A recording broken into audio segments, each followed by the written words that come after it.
எப்படி நினைக்கணுமா? ஏதாவது விஷயம் வருது, உங்களுக்கு ரொம்ப டிஸ்டர்பா இருக்குது அந்த விஷயம், அப்ப கூட நீங்க என்ன நினைக்கணும்? கர்ம கணக்குன்னு நினைக்க கூடாது. எப்ப நம்ம பிராமணர்களாயிட்டு இந்த படிப்பை படிக்க வரோமோ, என்னைக்கு பிராமண ஆனோமோ அன்னையிலேருந்து நமக்கு பாபா தினம் தினம் பாடம் எடுக்கிறார். இந்த படிப்புக்கான டெஸ்ட் பேப்பர் அப்படி நம்ம நினைச்சோம்னா ஈஸியா புள்ளி வச்சிடலாம். இல்லைன்னு வச்சுக்கோங்களேன், மனசு என்ன ஆகும்? என்ன பண்ண, கர்ம கணக்கு இப்படிலாம் இருக்குது, என்ன பண்ண, எனக்கு எப்போதும் இப்படிதான் வரும், இப்படியே கேள்வி மேல கேள்வி, என்ன ஆகும்? ஆச்சரியமா இருக்கும், கமாவும் தொடங்கிக்கிட்டே தான் இருக்கும். புள்ளி வைக்கிறதுக்கு ஒரே விதி எது? ஒவ்வொரு நிமிஷமும் நமக்கு வரக்கூடியது ஒன்னொன்னுமே டெஸ்ட் பேப்பர். இதுல நான் பாஸ் ஆகி தீர வேண்டும், பாஸ் ஆகி காட்ட வேண்டும். ஏன்னா படிப்பு சாதாரண படிப்பு இல்லையே, எவ்வளவு ரிச்சஸ்ட் பாபாவுடைய படிப்பு இது இல்லையா? இப்ப இந்த படிப்புல நம்ம ஒவ்வொரு செகண்டுமே என்ன பண்ணணும்? பாஸ் ஆகி காட்ட வேண்டும். அப்போ புல் ஸ்டாப் எப்ப விழும்? எல்லாத்துலயுமே நன்மை இருக்குது நீ நினைச்சாதான் புள்ளி வைக்க முடியும். 3 புள்ளி வைக்கணும். ஃபர்ஸ்ட் பிராக்டிஸ் என்ன? நான் என்னதை எவ்வளவு முறை யூஸ் பண்றோமோ, ஆத்மா பாபா, நான் பின்னாடி ஆத்மா, என்னோட பின்னாடி பாபா. 2வது பிராக்டிஸ் 3 புள்ளி வைக்கணும். 3 புள்ளி.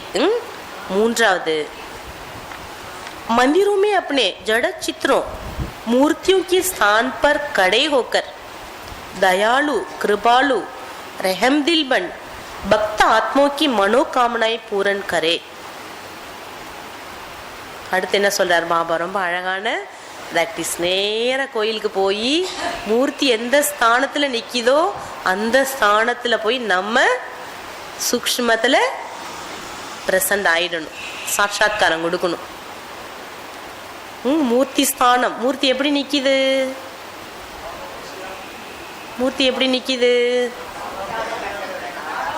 ஆடாம அசையாம ஒரே ஸ்தானத்துல. வேற எப்படி நிக்குது? யாரு என்ன சொன்னாலும் பேசாது. பேசுமா? பிரச்சனையே கிடையாது. இந்த பிராக்டிஸ் மட்டும் நம்ம பண்ணா போதும். வரக்கூடிய தானையெல்லாம் அங்கேயே நம்ம என்ன பண்ணிடலாம்? எரிச்சிடலாம், அழிச்சிடலாம். மாயாவை தூரத்துல இருந்தே விரட்டுங்கிறாருல பாபா. அது வந்த பிற்பாடு அப்புறம் அதை மாயான்னு தெரிஞ்சுக்கிறதுக்கு கொஞ்ச நாள் ஆகி அதுக்கப்புறம் அதை நீங்க விரட்டுறதுன்னா எவ்வளவு சங்கமயுகம் நேரம் வீணாகுது. பாபா சொல்றார், மூர்த்தி ஸ்தானத்துல நீங்க போய் நில்லுங்க. வரக்கூடிய பக்தர்களெல்லாம் அப்படியே பாருங்க, திருஷ்டி கொடுங்க அவங்களுக்கெல்லாம். ஒவ்வொருத்தங்களுடைய மனசுல என்னென்னலாம் ஆசையை கொண்டு வராங்க மூர்த்தி முன்னாடி, அந்த ஆசைகளெல்லாம் பூர்த்தி செய்யுங்க. அவங்கள உணரணும் நம்ம. யாராருக்கு என்ன உணர்வோட வராங்க, எந்த ஆசையோட வராங்க, எதை நம்ம பூர்த்தி பண்ணணும்னு தெரிஞ்சாதானே நம்ம அதை நிறைவேற்ற முடியும். இப்ப நம்ம லைன் பாபாட்ட கிளியரா இருக்கணும். அப்பதான் நம்ம என்ன பண்ண முடியும். பாருங்க எவ்வளவு நமக்கு பாபா யோகா அபியாசம் ஏன் கொடுக்கறாரு, ஏன் கான்சன்ட்ரேஷன் கொடுக்கறாரு. பக்த ஆத்மாக்களுக்கெல்லாம் சாட்சாத்காரம் கொடுக்கறது அது மட்டும் இல்ல, அவங்களுடைய ஆசையை பூர்த்தி பண்றது யாரோட வேலை? சைத்தன்ய மூர்த்தி நம்ம தான். இப்ப நம்மளுடைய வேலை. ஸோ இந்த 3 பயிற்சியை நம்ம இன்னைக்கு செய்ய வேண்டும். தாரணா குஷ் ரஹ்னா குஷி பாண்ட்னா,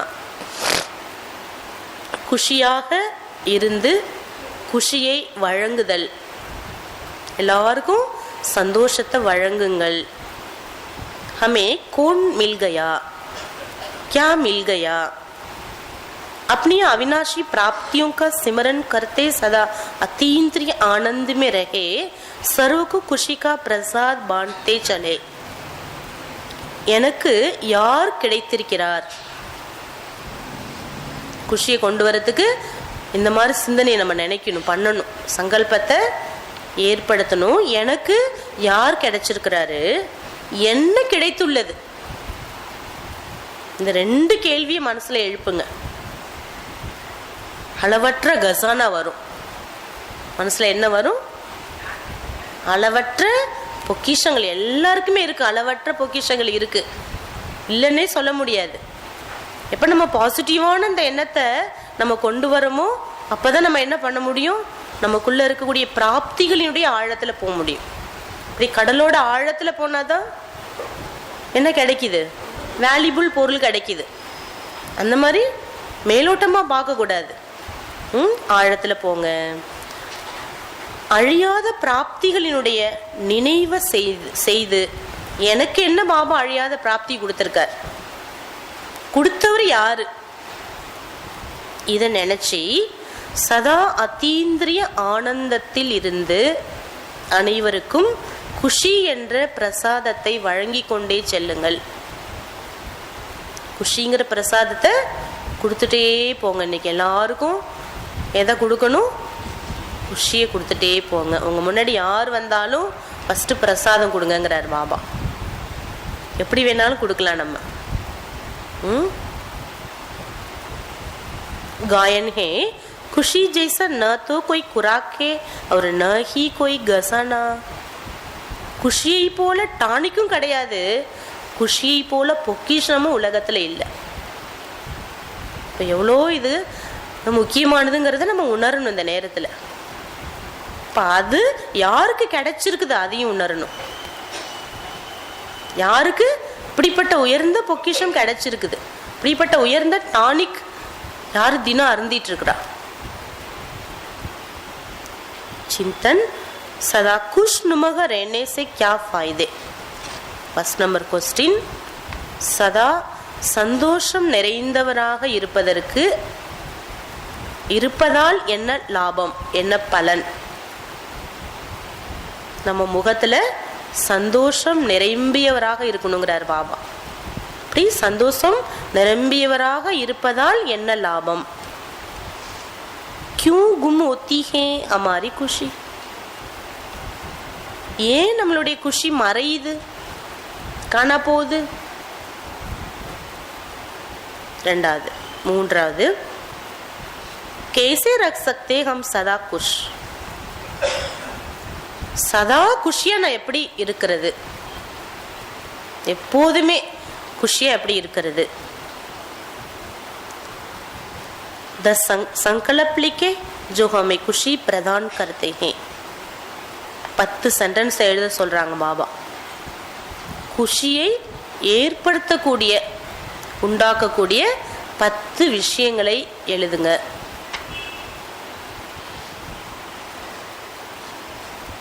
साधकों प्रति प्रिय साधकों, प्यारे बाबा ने हमें अपना जमा का खाता चेक करने को कहा है, तो हम अपने 3 खातों से.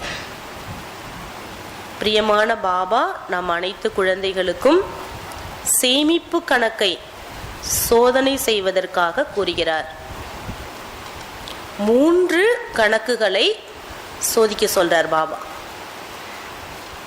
अपने पुरुषार्थ से जमा हुआ खाता.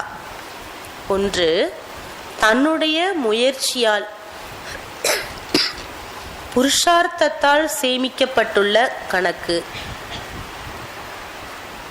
இரண்டாவது, आत्मा को संतुष्ट कर जमा किया हुआ पुण्य का खाता. இரண்டாவது பாயிண்ட், அனைத்து ஆத்மாக்களையும் திருப்தி செய்து சேமிக்கப்பட்டுள்ள புண்ணிய கணக்கு. உங்க கூட இருக்கிறவங்க யாரெல்லாம் நீங்க திருப்திப்படுத்தி அவங்க கிட்டே இருந்து ஆசீர்வாதம் கிடைச்சிருக்குது, அந்த புண்ணிய கணக்கு. முதல் புண்ணிய கணக்கு எது? உங்களுடைய முயற்சியால நீங்க எவ்வளவு உங்களை செல்ஃப மாத்தி உங்களை எவ்வளவுலாம் நீங்க சக்திசாலி ஆக்கியிருக்கீங்க, உங்க ஸ்திதிய எப்படிலாம் உயர்ந்த நிலைக்கு கொண்டு வந்திருக்கீங்க, அதோட கணக்கை பார்க்கணும். ரெண்டாவது சேமிப்பு கணக்கு எது? திருப்தி செஞ்சு. மூன்றாவது, मनसा वाचा कर्मणा स्नेह संबंध संपर्क द्वारा सेवा का खाता. மூன்றாவது, நம்மளுடைய மனதால், வார்த்தைகளால், செயல்களால், அன்பினுடைய சம்பந்தம் தொடர்பால். எந்த சம்பந்தம் தொடர்பு? அன்பினுடைய. உங்க கூட இருக்கிறவங்க எல்லாரையும், சம்பந்தம் தொடர்புல வர்றவங்க எல்லார் மீதும் அன்பு செலுத்தி அதோட கணக்கை எவ்வளவு அதிகப்படுத்தியிருக்கீங்க. चेक करें क्या हम निरंतर अपने तीनों कातों में अभिवृद्धि करते जा रहे हैं. இந்த மூன்று கணக்குலையும் நான் இன்னும் அபிவிருத்தி செய்யறேனான்னு பாருங்க. விருத்தி பண்ணிட்டே இருக்கணும் இது மூணையும். இப்போ எவ்வளோ கணக்கு இருக்குது செக் பண்ணி இது என்ன பண்ணணும்? திரும்பி இன்னும் விருத்தி பண்ணணும். இப்போ இன்னும் எப்படி விருத்தி பண்றதுக்கு நான் என்ன செய்யணும்? இது மூன்றையும் நாம செக் பண்ணணும். மூன்று கணக்கா செக் பண்ணணும். மூன்று புள்ளிய வைக்கணும். அடுத்து யோகா அபியாசம் என்ன மூன்று சொன்னார் பாபா? ஃபர்ஸ்ட் நான், எனது, இதை செக் பண்ணி சேஞ்ச் பண்ணு. எப்பெல்லாம் யூஸ் பண்றோமோ அப்ப என்ன பண்ணணும்? ஆமா, நான் பின்னாடி எதை போடணும், எனது பின்னாடி எதை போடணும் அதையும் சொல்லிட்டார் பாபா. ரெண்டாவது பயிற்சி மூன்று புள்ளி வைக்கணும். மூன்றாவது பயிற்சி மூர்த்தி எங்க இருக்குதோ அந்த ஸ்தானத்துல போய் நின்னுடணும். எது பிடிச்சிருக்குது? மூணுமே பிடிச்சிருக்குல்ல. மூணையும் மாறி மாறி நம்ம என்ன பண்ணலாம் பாருங்க. பாபா நமக்கு எப்படிலாம் பயிற்சி விதவிதமாக கொடுக்குறாரு. போர் அடிக்காம எப்படிலாம் நம்மளுடைய சங்கல்பத்துக்கு புது புது விஷயங்களை சொல்லி கொடுக்குறாரு. இப்போ என்ன பண்ணலாம்? மூணு பயிற்சியில் எங்கே போகலாம்? கோயிலுக்கு போயிடுவோமா? இப்போ மூர்த்தி மாரி உட்கார போகிறோம். மூர்த்தி நிற்கி நம்ம உட்காடுறோம். ஓகேவா? அப்படியே பக்தனெல்லாம் பார்க்குறோம். எவ்வளோ இன்னைக்கு கோயிலில் கும்பல் இருக்குதோ அவங்களுக்கெல்லாம் ஆசையை பூர்த்தி பண்ணுறது யாரு? இன்னைக்கு கோயிலுக்கு வர்றவங்களுக்கெல்லாம் லக்கு இல்லை? சைத்தன்ய மூர்த்திகள் எல்லாருமே அங்கே போய் அவங்களுடைய ஆசைகள்லாம் பூர்த்தி பண்ண போகிறோம். சரியா? அந்த பயிற்சி நம்ம இப்போ பண்ணுவோம்.